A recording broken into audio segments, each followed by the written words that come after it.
Essa manhã eu quero falar sobre os frutos de um mover espiritual. Atos 2:42 diz assim: e perseveravam na doutrina dos apóstolos, na comunhão, no partir do pão e nas orações. Em cada alma havia temor, e muitos prodígios e sinais eram feitos por intermédio dos apóstolos. Todos os que creram estavam juntos e tinham tudo em comum. Vendiam as suas propriedades e bens, distribuindo o produto entre todos, à medida que alguém tinha necessidade. Diariamente perseveravam unânimes no templo, partiam pão de casa em casa e tomavam as suas refeições com alegria e singeleza de coração, louvando a Deus e contando com a simpatia de todo o povo. Enquanto isso, acrescentava-lhes o Senhor, dia a dia, os que iam sendo salvos. Amém, glória a Deus. Já oramos, então não vou orar novamente, que eu creio que Deus já atendeu a oração do nosso pastor. Eu quero perguntar para vocês, se alguém lembra aqui, no ano passado, exatamente por esse mês de fevereiro, aconteceu um grande avivamento numa universidade dos Estados Unidos, chamada Universidade de Asbury. Alguém lembra desse fenômeno? Lá nos Estados Unidos. E ontem eu estava aqui, até comentei com o pastor Cláudio, que eu me lembrei um pouco, né? A gente terminou o culto, eu contei aqui mais ou menos, foi meia hora depois do culto, ainda estava o povo adorando aqui ao Senhor. Fizemos uma vigília ali no quarto dos professores, parece que também teve dos homens, das mulheres, né, também. Depois ainda teve uma reunião pastoral ali, eu, o pastor Cláudio e o pastor Reginaldo, né? E ainda os irmãos lá do meu quarto ainda estavam louvando, passaram a noite louvando, né, ao Senhor, né? Roncando lá, que estava maravilha. Mas, naquele evento que aconteceu na Universidade de Asbury, se eu não me engano, foram 2 semanas de culto ininterrupto. E muitos logo disseram, não, isso aí não tem nada de Deus, isso é coisa, é só um sentimento, um emocionalismo. Outros disseram, não, esse vai ser um grande avivamento. E eu não sei quais foram de fato os frutos daquele fenômeno. Eu não sei as pessoas que iniciaram aqueles cultos, eu não sei como estão aquelas pessoas que passaram vários dias naquele culto, mas nós precisamos entender o que é que acontece na vida da igreja, o que é que acontece no meio do povo de Deus, quando Deus ele derrama um verdadeiro avivamento. É importante, irmãos, nós entendermos que o avivamento, ele não é um fenômeno que aconteceu como um evento e pronto, acabou-se. Aqui nós estamos em um retiro. Próximo retiro, eu acredito que só no próximo ano, né? Eu sei que tem muita gente dizendo assim, ô pastor, faz uma semana todinha, né? Faz todo final de semana, pastor Cláudio, um retiro desse, né? Eu acho que o pastor Cláudio vai dizer assim, faça você, né? Eu participo, né?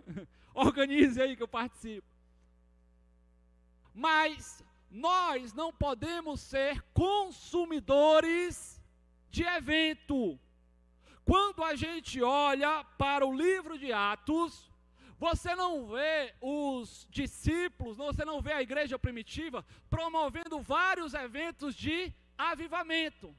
Mas nós vamos ver a igreja vivendo o avivamento. O que é que eu quero que você entenda? Você não pode sair daqui, depois de toda essa organização, depois de todas essas palavras que você recebeu, e diz, pronto, acabou-se, agora eu vou viver a minha vida. Nós precisamos viver um verdadeiro avivamento, não apenas como um fenômeno, mas sim como um meio de vida. Nós precisamos estar vivendo avivados.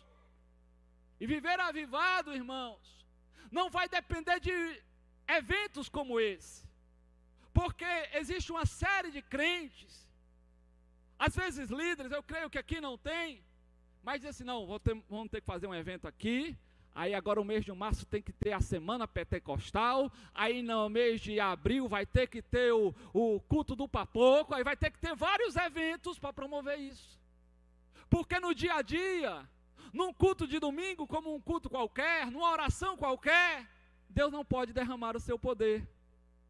Porque a pessoa se esfria quando se acaba o evento.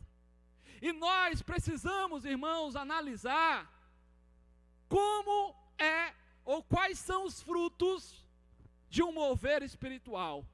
Quais são os frutos de um verdadeiro avivamento? Eu não posso analisar o que aconteceu em Asbury, porque eu não estava lá, eu não conheço as pessoas que estavam lá, mas nós podemos olhar para a palavra, amém? Nós podemos ver o que aconteceu com a igreja primitiva, o maior avivamento na história que aconteceu na igreja, e nós podemos analisar de que maneira aquela igreja estava vivendo. Quais foram os frutos daquele avivamento? Porque se você sai de um evento como esse, mas sai a mesma pessoa, aqui você é uma coisa, mas quando sai dessa escola, quando acaba o último dia do evento, você se torna a mesma pessoa, eu sou taxativo em dizer, você não viveu um avivamento, você viveu um emocionalismo. Você achou bonito o pessoal chorando, você achou bonito o pessoal levantando a mão, mas você não viveu o avivamento. Então, como é que nós identificamos o verdadeiro avivamento? Aqui a palavra vai nos ensinar. E aqui eu quero que você compreenda, tá bom? Eu quero que você preste atenção. Porque às vezes a gente gosta muito do papoco, né? E às vezes a gente não para meditar qual o caminho que o Senhor quer que a gente trilhe. E como é que a igreja reagiu quando Deus derramou o avivamento? O texto ele vai nos dizer, nós vamos fazer com a exposição desses versículos. Em primeiro lugar, diz que eles perseveravam na doutrina dos apóstolos. Deus derramou um avivamento sobre a igreja, e o efeito que aconteceu foi, eles perseveravam na doutrina dos apóstolos.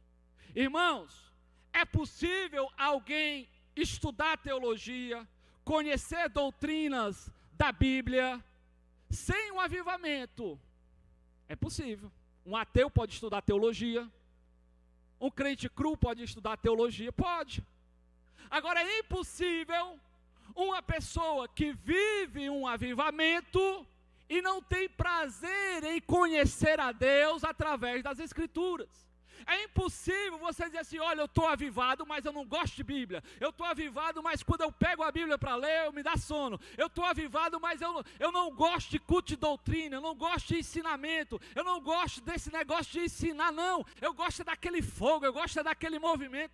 Então você não está vivendo o avivamento. Porque a igreja primitiva, quando ela foi avivada, eles perseveravam na doutrina dos apóstolos. E entenda bem o conteúdo disso, irmãos, porque nós estamos vivendo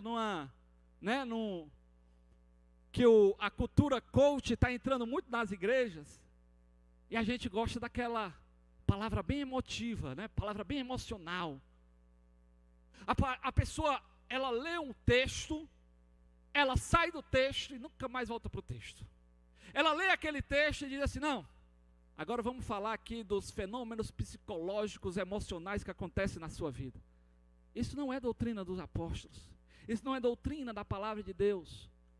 E quando nós vivemos um verdadeiro avivamento, nós temos sede pela palavra, nós temos sede de conhecer a Deus. Entenda bem, irmãos. Isso é prático na nossa vida. Quando está lá o jovem apaixonado por uma jovem, ele busca conhecer quem ela é, busca saber o que é que ela gosta de fazer, o que é que ela gosta de comer, ele busca conhecimento a respeito dela. E é impossível você dizer que ama a Deus, dizer que está apaixonado por Deus e não busca conhecer a Deus. E aí, quando nós olhamos o texto, diz que eles perseveravam na doutrina dos apóstolos, e perseveravam ainda mais na comunhão. Irmãos, essa comunhão, ela une raças diferentes, ela une culturas diferentes, ela une pessoas diferentes, porque essa comunhão, ela está centrada no Evangelho. Aqui há senhoras, aqui há jovens, aqui há adolescentes, aqui talvez há pessoas formadas e talvez outras que nem sabem ler direito. Mas o que é que vai unir esse monte de gente tão diferente? É o amor por Cristo Jesus. É o Evangelho de Cristo Jesus. E quando nós estamos avivados, nós prezamos pela comunhão, nós gostamos da comunhão, nós gostamos de estar em união. Irmãos, a comunhão é algo que ela vai nos contagiar, ela vai contagiar um sentimento. Eu estava explicando isso ontem, 5 horas da manhã, para a Vitória Flor. Não foi, Vitória? Porque quando você começa a adorar o Senhor, e eu vou falar um pouquinho disso mais na frente, é por isso que às vezes é bom, nesses eventos, às vezes vem uma pessoa que não está nem aí, diz, rapaz, minha amiga me convidou para esse retiro, talvez você veio aqui hoje assim, né? Minha amiga convidou para esse tal de retiro, nunca fui, eu fiquei com curiosidade de aparecer, né? De participar desse evento, e eu vi um pessoal adorando, eu vi um pessoal assim louvando, aí deu aquela vontade também. Por quê? Porque é isso que a comunhão faz. A comunhão, ela nos contagia. A comunhão, ela nos deixa mais unidos, com um propósito. Quando o Ceará vai jogar, né, irmão Johnny? Aí está lá a torcida lá do Ceará. Oh, que coisa boa, só sofrendo, né, a gente, né? Mas eles estão unidos com um propósito, torcer pelo seu time. E o que é que nos une aqui, irmãos? É porque um dia Jesus Cristo morreu na cruz do Calvário, e esse evangelho que está entranhado agora no nosso coração, está entranhado no coração do idoso, está entranhado no coração do jovem, está entranhado no coração do analfabeto, está entranhado no coração do alfabetizado, do doutor, porque o evangelho é quem vai nos unir. E junto com essa comunhão, ele diz, no partir do pão. Essa expressão no livro de Atos, na maioria das vezes, ela está falando literalmente de quê? Da Santa Ceia.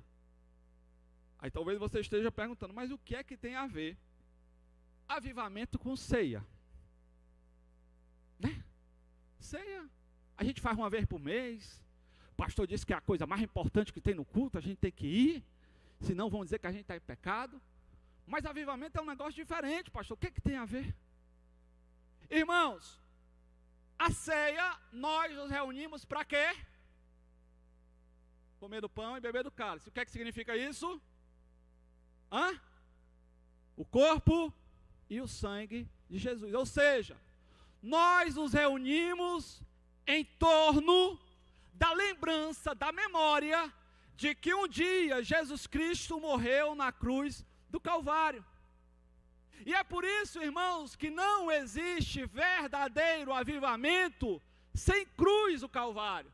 Não existe verdadeiro avivamento sem lembrar que nós só estamos aqui porque um dia Jesus Cristo morreu na cruz do Calvário por nós. Quando Jesus Cristo ele prometeu o Espírito Santo, ele diz, ele vai testificar de mim, ele vai falar a respeito de mim. E quando, irmãos, nós entramos na presença do Senhor, entenda bem, não é puro emocionalismo, porque o mundo muitas vezes ele pode ocasionar isso.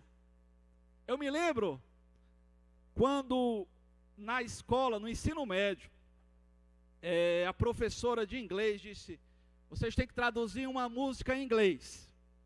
E aí tinha uma música lá que eu achava bonita demais. Oh, rapaz, eu vou procurar conhecer essa letra para cantar para uma menina, para uma jovem. Irmão, quando eu fui, e era bonita, a melodia maravilhosa. Quando eu fui olhar, traduzir a letra, era só esculhambando a mulher. Eu disse, meu Deus do céu, se a mulher saber inglês, isso aqui ela vai me matar, né? Mas a melodia, ela causava uma emoção. Entenda bem, irmãos, o louvor, ele pode causar uma emoção, mas se ele não voltar você para a cruz, ele não é avivamento de verdade. E quando eu falo isso, irmão, eu não estou sendo cru não, muito pelo contrário, eu amo louvar, eu amo adorar ao Senhor. Mas existe, por que é que existem muitas pessoas que estão num culto, que estão num louvor, estão levantando as mãos, estão chorando, estão emocionados, mas quando ele sai daquele louvor, ele ainda está com a amargura no coração contra o irmão, ele ainda está com aquela lascívia no seu coração, ele ainda está cheio de pecados, ele não foi transformado através daquele louvor, porque o louvor o emocionou, mas não levou-o para a cruz. E o que é que tem a ver a cruz com o avivamento, pastor? Na cruz você encontra perdão, na cruz você encontra libertação, na cruz você se encontra com o seu amado, na cruz você encontra satisfação na sua alma, e é por isso que a igreja primitiva, quando elas foram avivadas, elas não deixaram de participar da ceia, porque na ceia elas lembraram que eram amadas, na ceia elas lembraram que em Cristo Jesus, na cruz do Calvário, elas foram perdoadas, elas foram libertas, elas foram compradas pelo sangue do Cordeiro. E então, irmãos, ele diz mais, e eles perseveravam na oração. Tem um livro, que o título dele já é muito bom, né? Ele diz assim: oração, do dever ao prazer. Quando nós não estamos cheios do Espírito Santo, oração é um fardo. Quando nós não somos avivados, oração para a gente é um negócio assim que você começa a orar, é quando o Defeto está começando a pensar nos problemas, começando a pensar no jogo do Ceará, está começando a pensar o que é que eu vou fazer amanhã. Por quê? Porque você não está cheio. Agora é impossível alguém estar cheio do Espírito Santo e não conseguir orar. Ele não consegue deixar de orar. Ele fica incomodado. Você já, eu gosto demais de feijão. Se comer, não contra o almoço, estava uma maravilha ontem, viu? A gente sabe, né? E hoje vai estar melhor ainda. Mas, irmão, quando eu como sem feijão, dá ali um negócio ali, está faltando alguma coisa.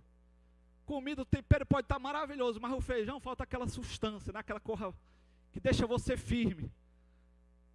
Quando você está cheio do Espírito Santo, irmãos, aí você passa, às vezes, a gente está no trabalho, está no dia a dia, a gente fica ali correndo para um lado e correndo para o outro, mas você sente que está faltando água, eu tenho que procurar um canto, eu tenho que procurar um local para orar. Por quê? Porque quando você está cheio do Espírito Santo, a oração não é um dever, a oração é um prazer, a oração é uma necessidade da sua alma. Jesus Cristo, irmãos, Ele tinha todo o poder nos céus e na terra. Jesus Cristo é o Filho do Pai, mas Ele, mesmo com toda a sua ocupação, Ele não deixava de orar. Passava o dia fazendo um milagre, passava o dia pregando, passava o dia fazendo isso, fazendo aquilo outro, mas quando chegava lá no comecinho da manhã, Ele subia ao monte para orar, porque Ele dizia: eu não posso deixar de falar com meu Pai, eu não posso parar de estar na presença do Pai, porque quando você está cheio do Espírito, você tem desejo de orar. Aí, irmãos, entenda bem, se você terceiriza a oração, se você diz: não, só consigo orar se for o pastor orando por mim, não, eu vou ali atrás da oração do fulano de tal, porque lá tem fogo, tem manto, vá, mas não deixe de fazer a sua oração em casa não, a sua comunhão com Deus. Deus não quer comunhão terceirizada, Deus quer relacionamento é com a sua vida, Deus quer falar é com você individualmente. Ele usa profetas para falar conosco, Ele usa a pregação para falar conosco, mas intimidade com Deus, ela se desenvolve no seu quarto, quando você está em relacionamento com Deus, através da oração. E aí, irmãos, o texto vai prosseguir dizendo que em cada alma havia temor. O que é temor, irmãos? É ter medo? Sim ou não? Não. A minha esposa morre de medo de bicho, né? Pareceu uma perereca, ela fica logo lá com medo, né? Apareceu ali um cobra, sai de perto. Eu sei um pouquinho, bem pouquinho de eletricidade. Trocar uma lâmpada, trocar um fiozinho ali, um disjuntor. E eu sei que se eu não respeitar a eletricidade, o que é que vai acontecer comigo? Vou morrer eletrocutado. Então o que é que eu faço? Vamos ver aqui se está tudo desligado. Desliga o disjuntor. Pronto. Bota lá o teste. Opa, não está passando corrente. Então eu posso mexer aqui. Isso é temor. Temor a Deus, irmãos, é a reverência que você tem. Deus não quer crente com medo dele. Ele é um pai que nos ama. Mas Deus quer crente que tenha temor, reverência, dizendo, isso eu não vou fazer, essa página eu não vou olhar, esse perfil eu não vou olhar, porque eu sei que tem um Deus que olha para a minha vida, e eu não quero desagradar a esse Deus. Irmãos, o verdadeiro avivamento, ele causa no coração do crente um temor de não pecar contra Deus, um temor, uma reverência com Deus, uma sensibilidade com Deus, diz, não, eu não vou viver uma vida de pecado, eu não vou tomar esse caminho, porque eu sei que eu tenho um Deus que está olhando para a minha vida e eu não quero desagradá-lo.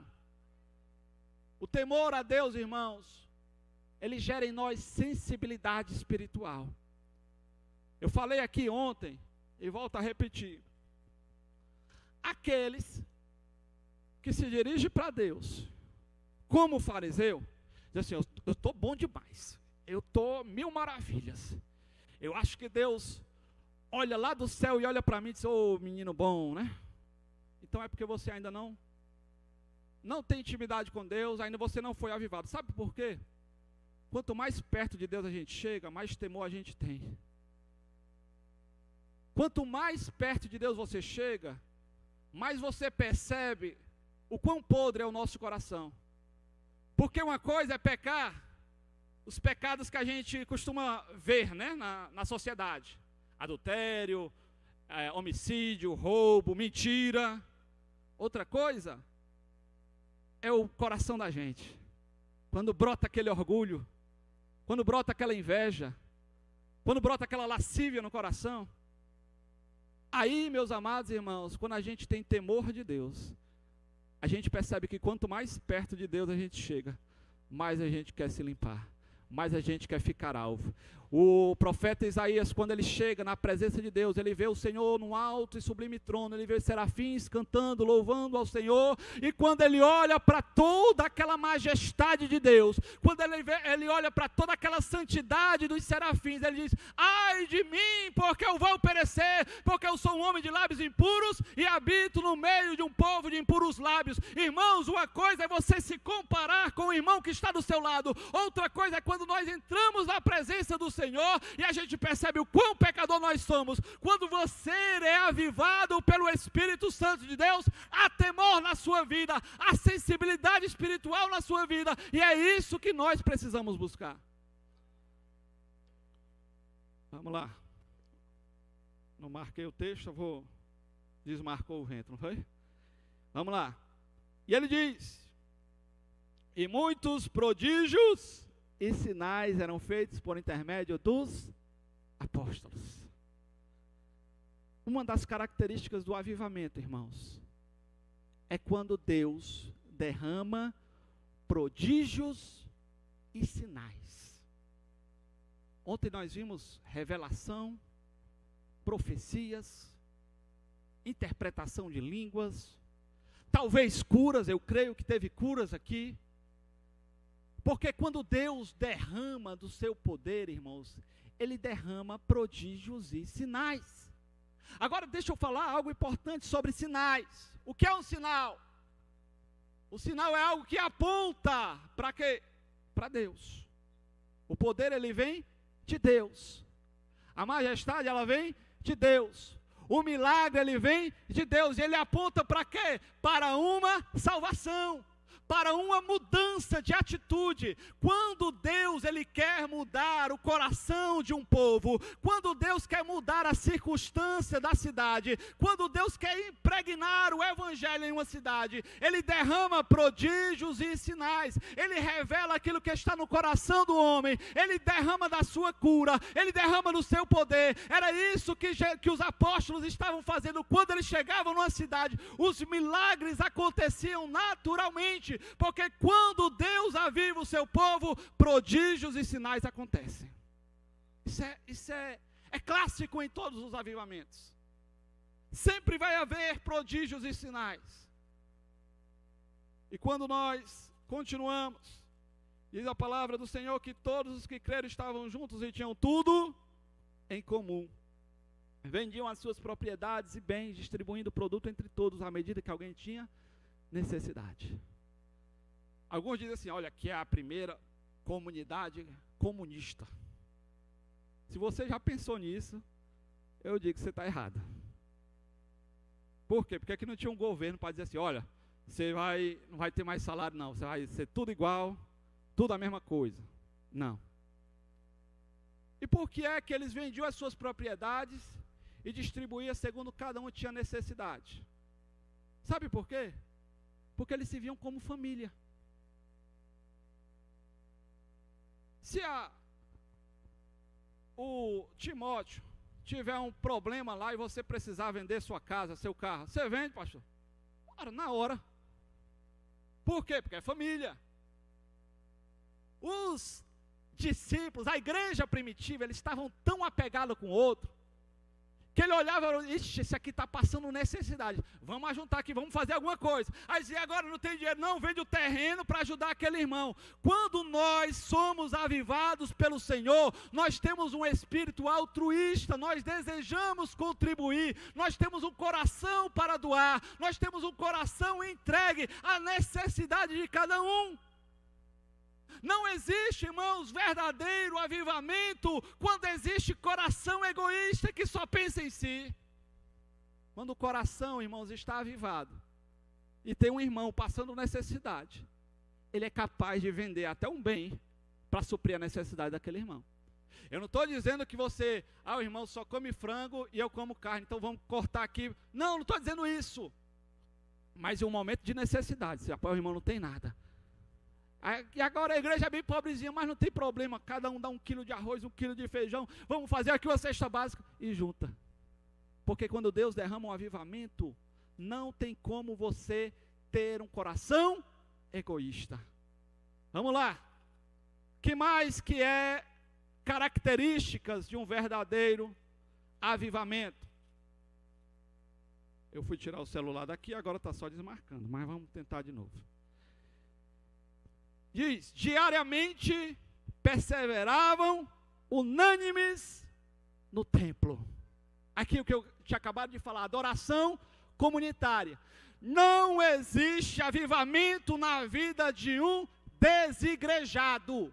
Não existe avivamento na vida de uma pessoa que diz, não, a minha igreja sou eu vou adorar só aqui em casa. Não existe isso. Quando você vai ler nos salmos, os salmistas, na maioria das vezes, quando ele vai dizer, ele diz, cantai todos os povos, que louvem todos os povos, que louvem as árvores, que louvem os montes, que louvem os pássaros, que louvem os anjos, porque quando você tem um coração avivado, você não quer adorar sozinho, você quer ver outras pessoas adorando também. Quando o coração da gente está avivado, irmãos, a gente tem prazer em relacionamento, prazer em estar adorando juntamente com a igreja.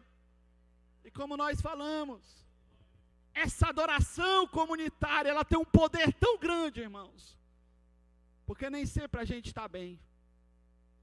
Tem momento que a gente chega na igreja, tem momento que a gente chega num retiro como esse, está aqui se arrastando, né? Puxando a perna. Não vou fazer muito mugango não, porque parece que tem um pessoal do meme aí, né? Não vou vacilar não. Mas a gente chega assim, se arrastando. Aí você vê uma pessoa adorando. Aí você olha para aquela pessoa adorando ao Senhor. Aí você olha para o lado, tem outra pessoa adorando ao Senhor. E dá vontade de adorar ao Senhor também. E quando você começa, quando você menos espera, você já esquece do seu problema, você já esquece da tribulação da sua alma, você já esquece daquela sua apatia espiritual, porque a adoração comunitária, ela leva aquele que está com o seu coração apático a adorar, e a adoração comunitária leva aquele que está adorando a contagiar outras pessoas. E diz também o texto, que eles partiam pão de casa em casa, tomavam suas refeições com alegria e singeleza de coração. Aqui é mais um acréscimo da adoração ou da comunhão, que ela não se estende apenas à igreja. Falei isso para os meus jovens esses dias. Os seus amigos, os principais dos seus amigos, devem ser os amigos da igreja. Seus principais amigos devem ser amigos que tenham uma comunhão com Cristo. Eles sentiam alegria e singeleza de coração. Aonde? Nas casas um dos outros. Porque, irmãos, assim como a adoração comunitária ela pode nos contagiar, o mundanismo também pode te contagiar. Se você convive com uma pessoa mundana, se você convive com uma pessoa que não ama Cristo, se você convive com uma pessoa profana o tempo todo, anda com ele, come com ele, vive com ele, é muito perigoso você viver assim. Porque ou ele se converte, ou ele converte você para o mundo. E nós precisamos aprender a ter alegria na comunhão entre os irmãos, de ter amizades genuinamente cristãs, de casa em casa, no seu lar, na sua vizinhança, no seu trabalho, na sua escola, você cultivar amizades espirituais que vai fortalecer a sua vida, porque nem sempre a gente está forte, nem sempre a gente está no nosso auge espiritual, mas quando você tem amizades espirituais, ela vai te fortalecendo. Vamos lá. Diz a palavra do Senhor que eles louvavam a Deus e contavam com a simpatia de todo o povo.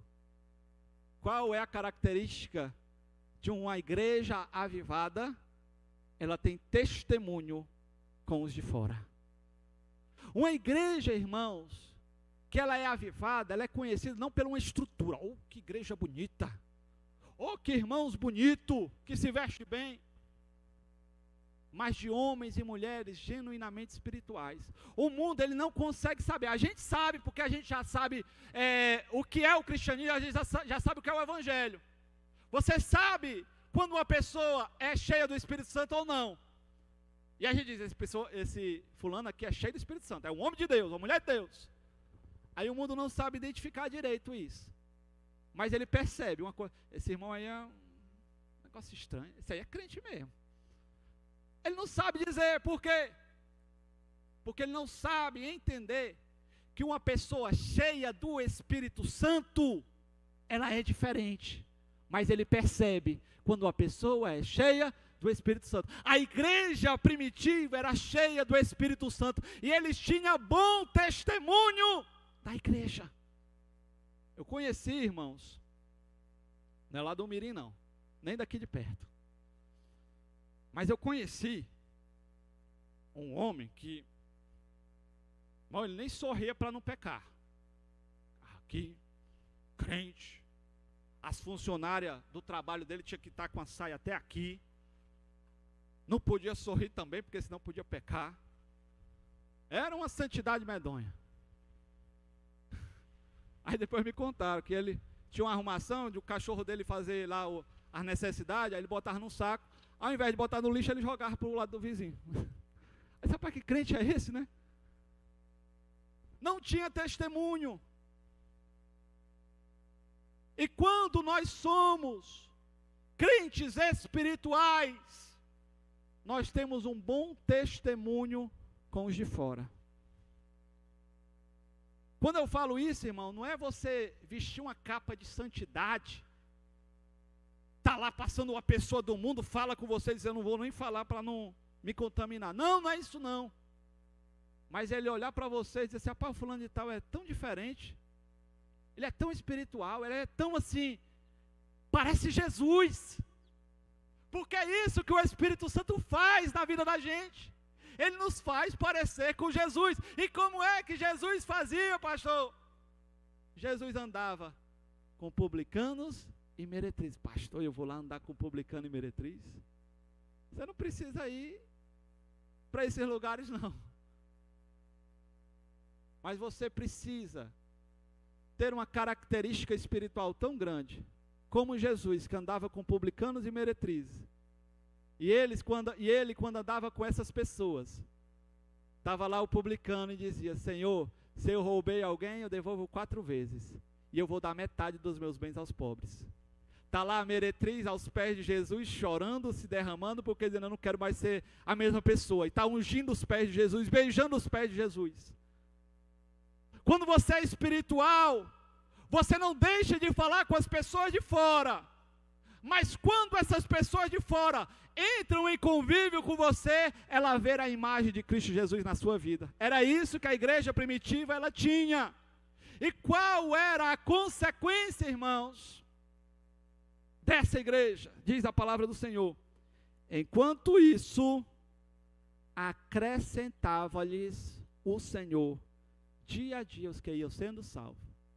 Pergunto para vocês, questão de prova. Quem é que acrescentava? Quem é que acrescentava o número de salvos? Era o pastor Felipe? Era Pedro? Era o Senhor. Sabe por quê? Porque a igreja era a igreja. Quando a igreja está cheia do Espírito Santo, ela não precisa fazer força, não. Ela não precisa dizer assim, vamos, como eu uma vez ouvi um cantor fazendo, ainda bem que não foi o cantor das multidões, né? Nem o Reis Fortunato, né? Mas vem aqui, se você aceitar Jesus hoje, você vai ganhar um CD de presente. Aí tem gente que quer, até injeção na testa ele quer. Eu vou lá para frente lá receber esse CD, não sei nem qual é a música que tem, mas eu vou para lá. Quando a igreja ela é espiritual, ela não precisa fazer força, por quê? Porque o Espírito Santo convence, o Espírito Santo age através da vida dos crentes, o Espírito Santo toma a igreja de uma tal maneira, que o ímpio quando entra na igreja, ele olha e diz, tem uma atmosfera espiritual diferente, tem algo diferente aqui, e eu quero isso para a minha vida. Para encerrar essa mensagem, irmãos, eu não estou aqui para dizer para você, que você não vai viver esse avivamento. Eu não estou aqui para jogar água fria num evento como esse, muito pelo contrário. Como eu falei aqui, eu vou trazer os jovens para cá. Mas a minha preocupação e assim como a preocupação de cada um dos líderes de vocês, é que nós sejamos uma igreja não de um evento, de um avivamento, mas uma igreja genuinamente avivada. Uma igreja que vive o avivamento todos os dias e mostra isso através desses elementos. Persevera na doutrina dos apóstolos, persevera na comunhão, persevera na oração, persevera em ser altruísta, em dar aquilo em ter um coração não egoísta, mas ter um coração que contribui com a necessidade dos outros. Em ser uma igreja que prega a palavra, que tem testemunho de Cristo Jesus, uma igreja que busca sinais e prodígios, uma igreja genuinamente avivada. E eu quero nessa manhã fazer algo diferente.